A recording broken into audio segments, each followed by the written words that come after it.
Agora, a Bíblia lida e explicada com Alain Amorim. Para quem quer ouvir a Palavra de Deus de forma simples e compreensível.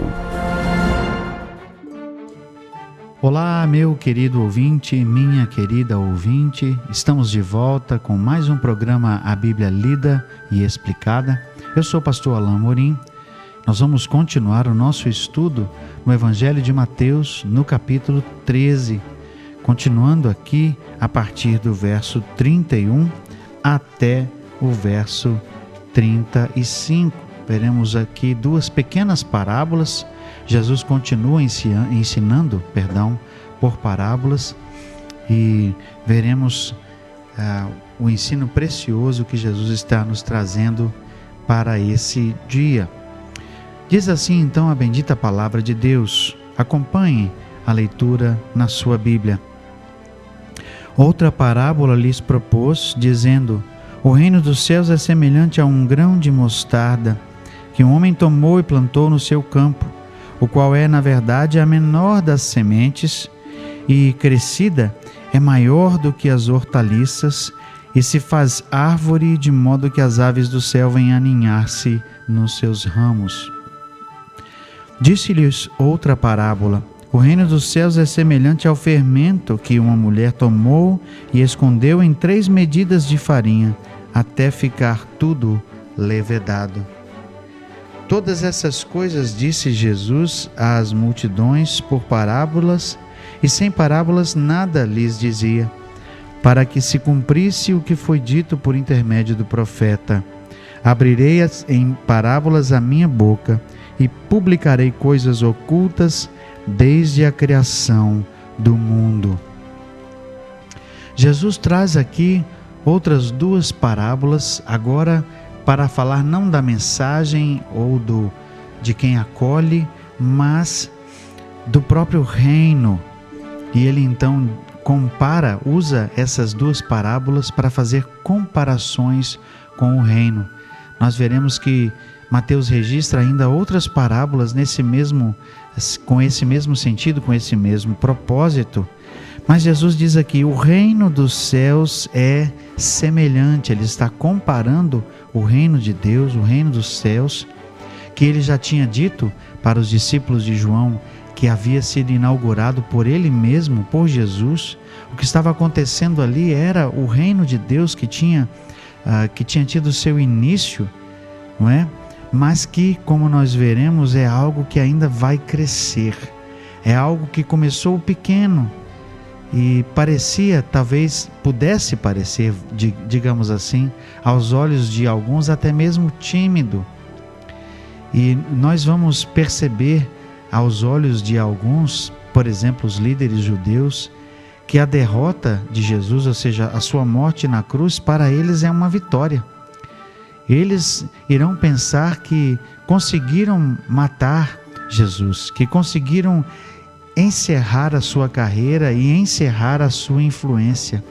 Mas esses textos aqui, essas parábolas, nos asseguram de que aquilo que Jesus estava iniciando iria ter uma proporção imensa, enorme, como diz o texto.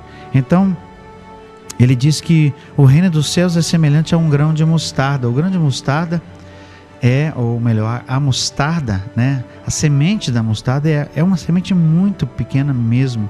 É a menor das sementes. Ela é muito, muito pequena comparada a outras sementes. E pode-se até presumir ou entender, para alguém que não conheça, que se a semente é muito pequena, também assim será a árvore, o que resultar. Mas não é o que se verifica. Jesus diz isso e usa isso como comparação. É semelhante a um grão de mostarda que um homem tomou e plantou no seu campo, o qual é, na verdade, a menor de todas as sementes, e crescida é maior do que as hortaliças, e se faz árvore, de modo que as aves do céu vêm aninhar-se nos seus ramos. A realidade é que, embora a semente da mostarda fosse tão pequena, o resultado dela, o arbusto, a árvore que era resultante dela, era maior do que hortaliças. Então pensem vocês por exemplo, em uma horta. Talvez vocês tenham já tenham tido a experiência de plantar uma horta ou de colher algum tipo de hortaliça, algum tipo de ramo em uma horta, e vocês sabem que é bem baixinho, é bem pequeno, né? Eu fico aqui pensando em uma plantação, uma horta de cebolinhas ou de alface, que são plantinhas pequenas, de pequeno porte. Mas aqui Jesus diz que os ramos resultantes do plantio da mostarda são ramos que crescem muito, crescem de uma tal maneira que até mesmo as aves podem fazer ninhos em seus ramos, ou seja, são árvores que vão crescer, são arbustos maiores que crescem e que abrigam até mesmo os pássaros, que consideram e que veem nesses ramos um lugar seguro para fazer ali o seu ninho e colocar os seus ovos, enfim, fazer ali a sua morada. E de igual modo ele traz outra parábola aqui a partir do verso 33. Disse-lhes outra parábola: o reino dos céus é semelhante ao fermento que uma mulher tomou e escondeu em 3 medidas de farinha, até ficar tudo levedado. Eu não sei se você já ouviu falar disso, mas eu já experimentei e já participei de... Eu não sei se eu posso chamar de campanha, mas eu participei de um movimento, tive acesso a um grupo que recebia uma pequena massa, uma pequena quantidade de massa, e essa massa era então acrescida de outros ingredientes, deixada por um tempo, de tal modo que ela crescia e fazia um bolo, e você então separava 2 porções dessa massa, e de igual modo como você recebeu, passava para outra pessoa com uma dessas porções, e a outra porção você faria um outro bolo, um outro pão para você mesmo, de tal modo que você podia ter pão por vários dias, por várias semanas, permanentemente, se você quisesse. Certa vez eu recebi de uma pessoa essa pequena porção, não é? E ela me deu a instrução: você vai colocar certa quantidade de farinha, você vai fazer isso e aquilo, você vai tirar 2 porções, né?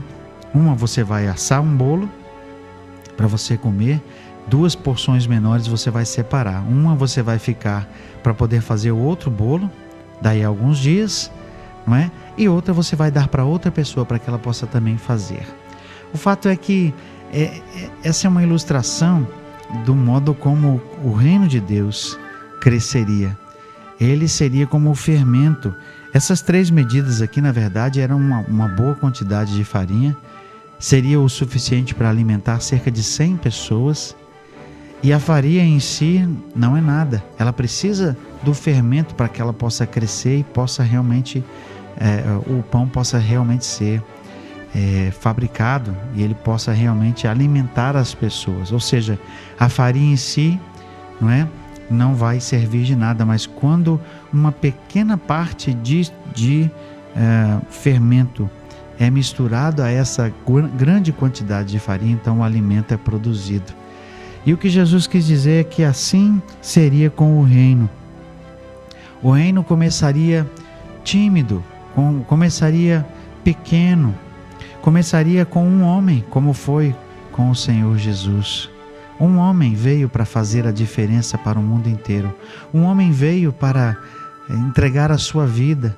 Jesus era esse homem.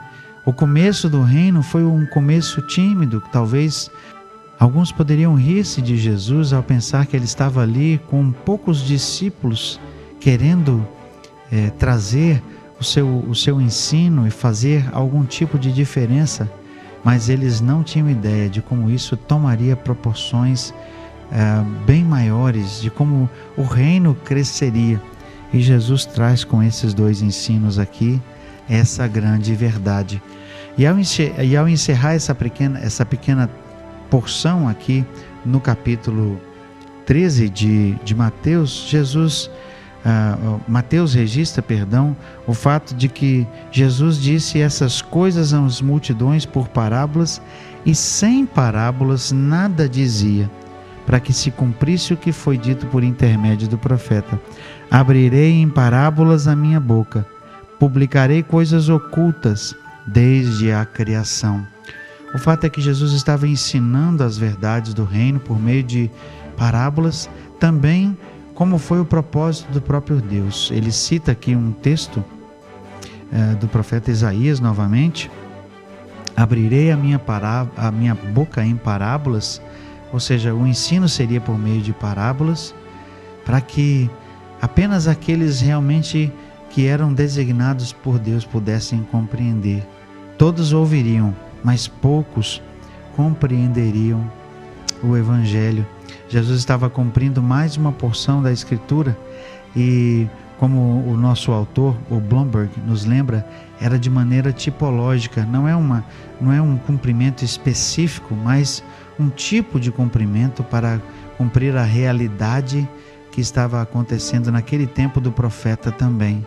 O fato é que em todas as gerações nós vemos que a mensagem de Deus está presente, nós vemos que ela é pregada, ela é anunciada, como nós temos visto na nossa própria geração. A mensagem de Deus está proclamada, pregada. E agora, por exemplo, aqui você está me ouvindo nessa rádio, você tem a oportunidade de ouvir a mensagem do Evangelho, mas eu quero perguntar para você: será que você realmente vai dar ouvidos e vai obedecer e vai realmente ouvir a palavra de Deus e guardá-la no seu coração?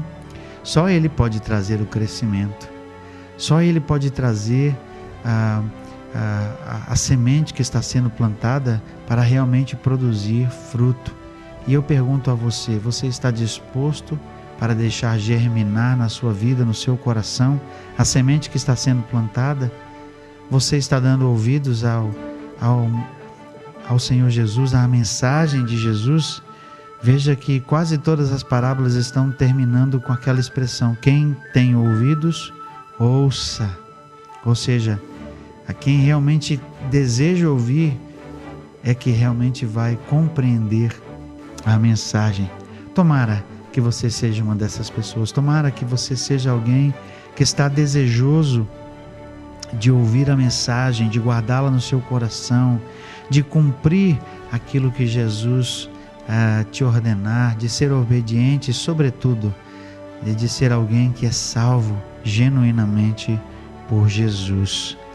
Nós veremos no nosso próximo estudo que Jesus traz a explicação da parábola do joio. Até lá, então, que Deus abençoe a sua vida. Acesse agora nossa plataforma e baixe os podcasts www.rede316.com.br. A Bíblia lida e explicada com Alain Amorim.